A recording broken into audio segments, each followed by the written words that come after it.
and so forth, and I would always admire that, you know, it's because it was very real. Brando, I last saw you in Washington at the Negro March, and here you are backing the Indians problem. How come?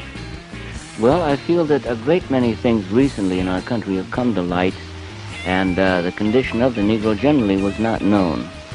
And the condition, I'm amazed about with the ignorance that I see concerning the Indian, because most scholarly people, the most informed people, the intellectuals, the academicians know nothing about the American Indian. He felt he had a responsibility.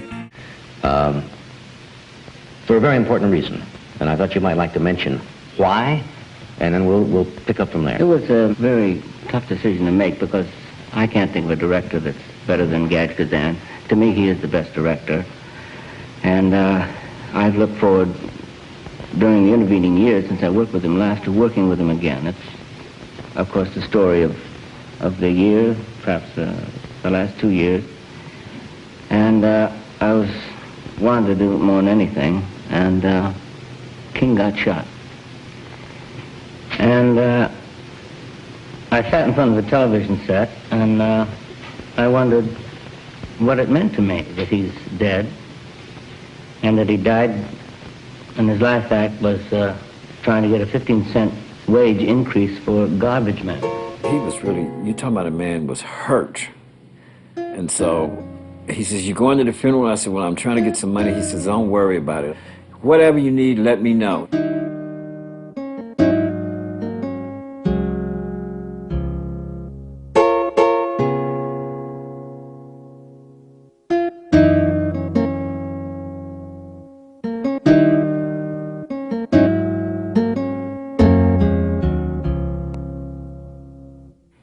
Two days later. When I first became an activist, there weren't very many movie stars that I could look to as role models.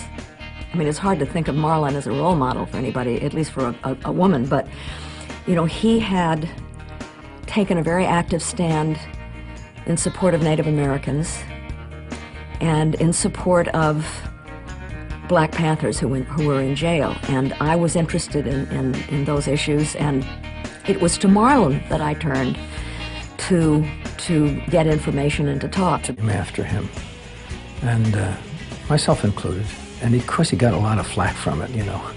His life was threatened. You know, he went to jail for it.